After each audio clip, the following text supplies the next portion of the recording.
Bonsoir, merci de vous joindre à nous pour ce nouveau journal de guerre au 272e jour de la guerre entre le Hamas et Israël. Voici les principaux faits qu'il fallait retenir de la journée à 19h30, heure de Beyrouth.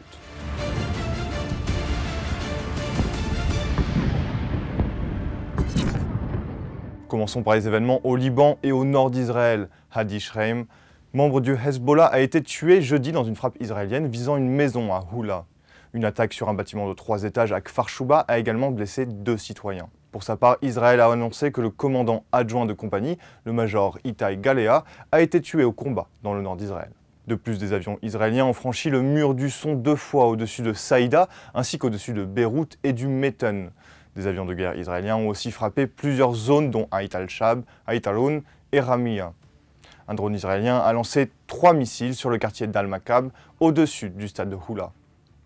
L'artillerie israélienne a également ciblé les environs des villes d'Odaïsé, de Naoura et de Riyam. Enfin, l'armée israélienne a annoncé avoir ciblé des positions du Hezbollah à Shihin et à Sheba. Pour sa part, le Hezbollah a riposté en ciblant une position de soldats israéliens au poste avancé de Kfar Bloum ainsi que celui de Bayat Blida. Le Hezbollah a également annoncé avoir lancé 20 drones et 200 missiles sur plusieurs bases de l'armée israélienne. Dans la bande de Gaza, les combats font rage à Choujaïa, dans ce quartier du nord du territoire palestinien, où depuis plusieurs jours s'affrontent l'armée israélienne et les brigades Al-Qassem. À Rafah également, plusieurs frappes ont été observées alors qu'un nouvel ordre d'évacuation israélien émis hier et qui concerne 250 000 personnes selon l'ONU fait craindre une nouvelle opération destructrice. 2 écoles de l'UNRWA à Gaza City ont également été frappées par des avions israéliens plus tôt aujourd'hui, selon l'armée israélienne qui affirme que des combattants du Hamas y avaient établi des salles de commandement. Pour finir, à proximité de Rafah, un nouvel hôpital a déclaré que ses services de santé s'arrêteraient dans 24 heures, faute d'alimentation en carburant. Plus de 2 tiers des hôpitaux de la bande de Gaza sont désormais hors service. Le bilan humain depuis le début de la guerre à 19h30, heure de Beyrouth. Selon les derniers chiffres du ministère de la Santé de Gaza, au moins 38 011 personnes ont été tuées dans les assauts et les bombardements israéliens. De plus, 87 445 personnes ont été blessées à Gaza.